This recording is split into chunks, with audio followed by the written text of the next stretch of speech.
In the last module, we discussed the ultimate reason for aging, why we age. And we age because the forces of natural selection decline after peak reproductive period, which means detrimental genes, especially genes that have detrimental effects late in life, can no longer be selected against by natural selection and will therefore persist in the gene pool. So now that we have that out of the way, we can now begin investigating how we age, the individual methods and pathways that contribute to that process. But before we get there, we have to briefly talk about how aging research is conducted. Within the last 20 to 30 years, we have made great strides in our molecular understanding of the aging process to the point where we can now identify individual molecules and genes that can influence aging and longevity. Many of these advances were made in model systems. Experiments using humans face obvious ethical concerns, apart from the practicalities. If I have a graduate student that wanted to discover a gene that doubles lifespan in a human test subject, she would never be able to finish her thesis work after all. Instead, researchers have utilized and are still utilizing model systems in their research that can replicate some aspects of human aging. As Nobel Prize winner Jacques Monod famously stated, what is true for E. coli is true for the elephant, by which he meant that the fundamental processes of life are similar between all species, and that discoveries in one species can be applied to the function of another. The genetic and developmental processes are often very similar between species due to their shared evolutionary origins. The more closely related two species are, the more similarities they share, and the more relevant the model system is to human aging.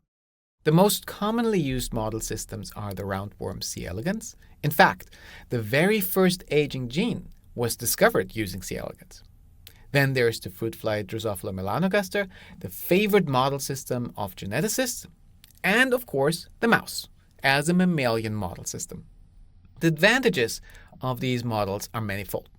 They have much shorter lifespans than humans or primates, they're relatively cheap to work with, and they can easily be experimentally manipulated, including alterations of the genomes.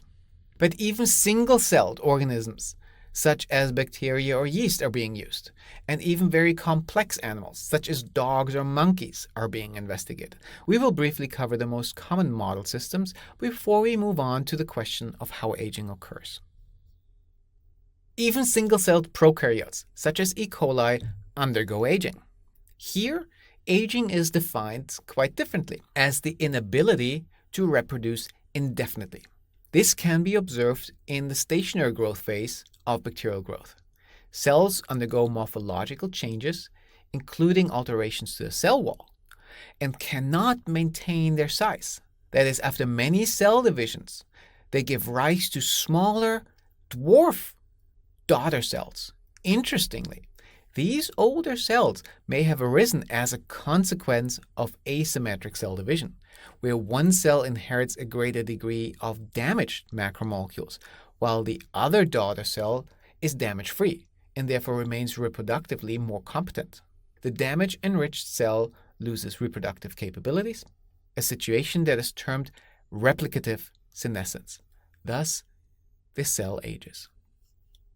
Replicative senescence, that is the asymmetrical division of cells into rejuvenated damage-free cells and damage-enriched cells, aging cells, incapable of further reproduction, has also been observed in yeast cells.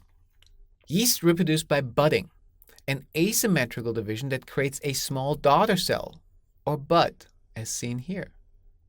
Once the daughter cell buds off, scarring can be observed on the mother yeast cell, and thus age can be determined by the number of budding events that the yeast cell undergoes. Besides this assay for replicative senescence, yeast cells may also be assayed for chronological lifespan, that is, the ability to survive for a period of time in a post-replicative state. A step up in complexity from single-celled organisms are invertebrate aging models. First and foremost among the invertebrate models is the soil nematode C. elegans. C. elegans was introduced in 1963 as a model animal by Sidney Brenner and is currently the only organism to have its neuronal wiring, the connections between each and every neuron, completely deciphered. The adult animal consists of 959 cells for a hermaphrodite, and the origin of each of these cells, starting from the fertilized egg, is completely mapped. The lifespan of the adult is around 12 to 15 days, making longevity measurements very, very rapid. As worms age, their movement slows and becomes more erratic. Old worms often only move after they have been prodded. Worms are moreover transparent. Thus, one can easily observe tissue organization in living animals as they age and as tissues deteriorate. C. elegans can easily be maintained in a lab and, most importantly, is very easily genetically manipulatable. Many genetics and genomic techniques that are now in common use were first developed in the worm. Researchers have developed the ability to turn on or off any worm gene at will, and they can observe the resulting aging phenotypes both in terms of longevity as well as on the level of morphology. The second important invertebrate model system that is used in aging research is the fruit fly Drosophila melanogaster. Drosophila has been used as a model system for genetics for over 100 years, ever since Thomas Hunt Morgan started working with them in the early 1900s.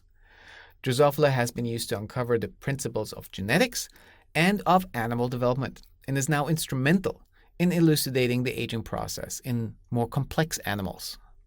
The lifespan of fruit flies averages about 40 to 50 days, with a maximum lifespan of around 70 to 80 days. That depends on the specific lines because some lines may actually surpass these numbers quite dramatically. Drosophila has several advantages over C. elegans.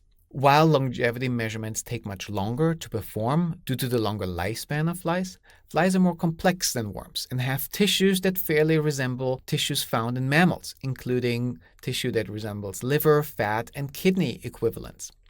They also have much more complex nervous system and show very sophisticated behaviors, which can also be assessed in an aging context. As the preferred model system of geneticists, a plethora of genetic tools has been developed for use in fruit flies that allow precise manipulation of gene expression levels. One such system is the so-called GAL4 UAS system and its inducible daughter, the so-called gene switch system. Both of them enable a researcher to control gene expression of their gene of interest in a very precise spatial and temporal expression pattern. In other words, this system allows a researcher to turn on or off a gene in as little as a single cell and even allows for temporal control. For example, only early in life, only late in life, or throughout the whole lifespan of an animal. Another interesting insect aging model is the honeybee. These are social insects that produce distinct castes with different longevities, despite all being genetically identical. Drones and workers live relatively short lives, but queens can reach lifespans of several years. This shows that it's not only which particular genes an organism possesses that influence longevity, but also that the environment that an animal finds itself in turn can influence the expression of these genes, which then may alter longevity. Closer to humans in the evolutionary relationship are mice, sharing close to 99% of our genes. While mice have a bad reputation as disease carriers, they now are at the heart of the life sciences revolution. Advances in mouse genetics enable us to disable genes at will and to investigate the resulting phenotypes, including aging phenotypes. Many modern medicines and therapeutics were developed in the mouse model first and then ported to the human system. Due to their ubiquity in research, the genetic makeup of mouse strains can be as variable as human genetic variability. Thus, researchers can use true breeding lines or completely heterogeneous lines depending on their research needs and question.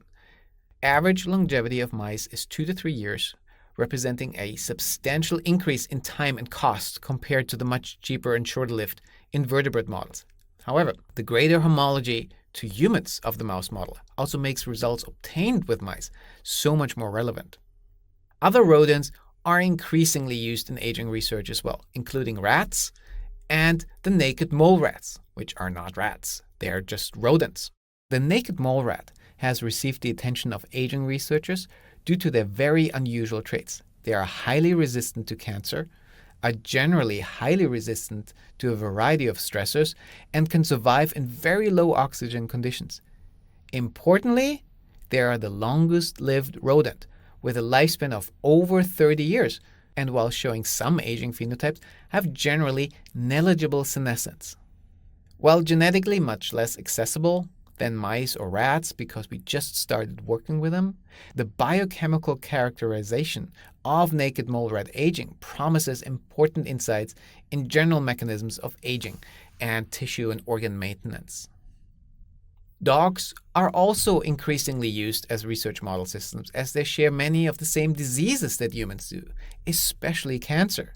In addition, brain aging in dogs is remarkably similar to human brain aging, making dogs an attractive system to study cognitive decline and dementia, including Alzheimer's disease. Finally, rhesus macaques have been used in biomedical research for many years due to their genetic, physiologic, and biochemical similarities to humans. So it's not surprising that they are also used in aging research. They have an average lifespan of about 25 years with a maximum lifespan of 40 years. Rhesus monkeys roughly age 2 to 3 times faster than humans, but recapitulate almost all aspects of human aging, including musculoskeletal aging, endocrine and immune aging, as well as neuronal and cognitive aging. While rhesus studies are almost cost prohibitive and take several generations of researchers to complete, they provide the best approximation to human aging and will supply the most relevant answers. Check your understanding. Explain the rationale for studying human aging using non-human models. List the 5 most important non-human model systems used in aging research. Compare and contrast the strengths and weaknesses of these model systems.